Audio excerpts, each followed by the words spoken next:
Honorable Vice President of India, Adarniye Shri C.P. Radhakrishnan ji, Professor Mahesh Verma ji, Vice Chancellor Guru Gobind Singh Indraprastha University, Professor Sitaraman ji, Chairman AICTE, Shri Sandeep Kumar Ghosh ji, Publisher Outlook Magazine, respected faculty members, officers, my dear students, members of media and distinguished guests. A very good morning to all of you. I feel deeply honored to be a part of flagship national conclave on AI evaluation, hosted by IP University in collaboration with AICTE, Outlook, Yota Foundation, and other leading institutions. The very composition of this gathering sends a very, very powerful message. The future of education cannot be designed in silos. It must be co-created.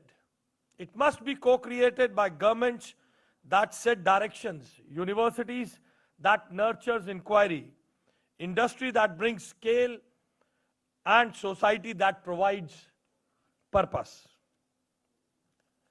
Dear friends, it comes as no surprise that we are living in a civilizational crossroad.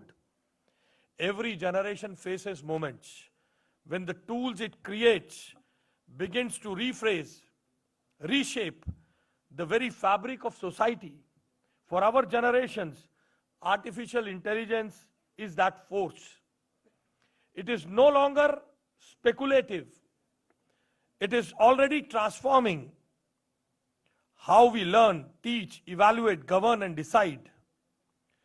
But the history teaches something important. Technology does not automatically translates into progress. It is the value with which we deploy technology and determine whether progress becomes empowerment or exclusion. Education, therefore, is not merely about information or credentials. It is about liberation. Liberation from ignorance, from inequality, from poverty and opportunity, and from limited aspirations. That is why AI evaluation, the theme of this conclave, is so critical, because evaluation shapes behaviors.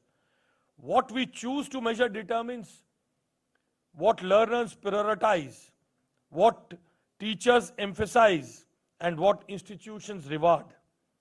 In fact, IP University has already demonstrated its foresight in this direction through its early exploration of large language model-based academic tools. The university has examined how LLMs can support curriculum designs, research assistance, multilingual content creation and generation, and formative assessment, while remaining anchored in academic integrity and human oversight. This initiative reminds us that responsible AI adoption is not about chasing novelty, but about thoughtfully integrating emerging capabilities into academic missions. Today's focus on AI evaluation is therefore not a departure, but a natural progress of the university's ongoing engagement with the advanced AI systems.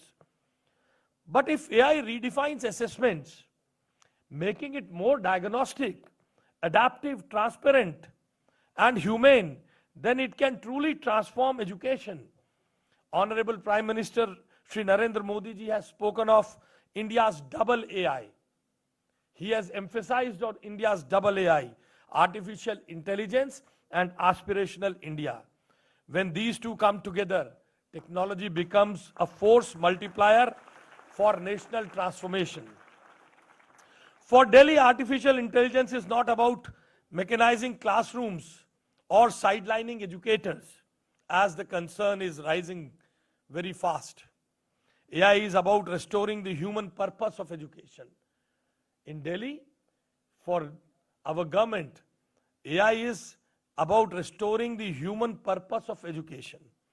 When technology takes care, When technology takes care of the repetitive tasks, data processing, and administrative burdens, teachers regain time. Time to mentor, time to guide, time to inspire, time to nurture curiosity. That is responsible AI. That is people's first concern. This is what we are targeting in Delhi. Our approach is very clear. AI must strengthen teacher, empower the learner, and improve learning outcomes, especially for those who have been left behind by traditional systems. India's direction, Delhi's direction is clear. AI for all. Evidence from across the world shows AI-enabled personalized learning improves outcomes, especially for students who struggle in traditional classrooms. At the same time, our national survey reminds us that foundational learning gaps remain one of the India's most serious challenges. This is where AI becomes transformative, not as a headline, but as a tool of governance. In our Vidya Samiksha Kendra, we are aiming AI to allow early learning, early diagnostic, real-time response, and customized learning support based on each child's pace, need, and context. Delhi is consciously moving towards in the direction through pilots. We are building AI-powered education dashboards to track audience. At the same time, at school level this month only we have launched the AI Grind. An AI Grind, India's first city-centric AI innovation movement, is preparing students from class 6 to the higher education institutions to solve real-time problems using AI over coming months.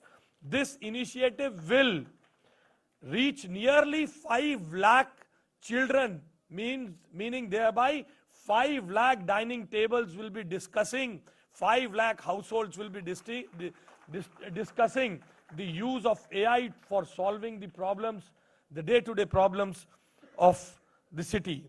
And this will nurture the new generation of our AI youth ambassadors. When the government of India decided that India must move decisively in artificial intelligence, when government of India is hosting Global AI Impact Summit. Dear friends, before I end up, I would like to address an issue raised by Shri Sandeep Ghosh. He was talking about a large concern of employment being reduced or eroded with the use of AI. This reminds me of my student activism days as an activist of ABVP and as the president of Delhi University Students Union. I was one of those as the country was agitating the use of computers. Student unions and the trade unions were holding demonstrations against the use of computers, but they came. We all demonstrated against them, they came. They came to the extent that now when a child is not having food, an infant is not having food, mothers provide a mobile or a tablet to him to play with and have food. So there is no need of concern. Despite our resistance, computers came, and despite our resistance, AI will come. But as the concern raised by Honorable Prime Minister of India about the ethical use of AI, about the constructive use of AI, about the use of technology in the field of governance, these concerns will automatically be addressed because the government of the day, led by Shri Narendra Modi ji in the center and our Chief Minister Srimati Rekha Gupta in Delhi, is well aware about these concerns of our younger generations. And we want this, the ethical use of AI to be promoted. That is why on 10 statements of the city, the younger generation, the younger children from the government schools are preparing a prototype on a A3 sheet and discussing discussing to solve the problem of pollution, traffic, inclusive education and other statements in their drawing rooms, on their dining tables with their parents, those who even have not gone to school. So, under the guidance of Shri Narendra Modi ji, we all are very well aware about these concerns of the younger generation also. The concern was rightly raised by Mr. Ghosh, because there is a concern. But at the same time, the prompt engineering is also being promoted. It is coming. The jobs in those fields are also coming. So I thank the Vice Chancellor, IP University, and Honorable Vice President of India, Shri C.P. Radhakrishnan ji, who has spared time to be here. That emphasizes the importance of the government of the day in the use of AI. Thank you for inviting me here. Thank you very much.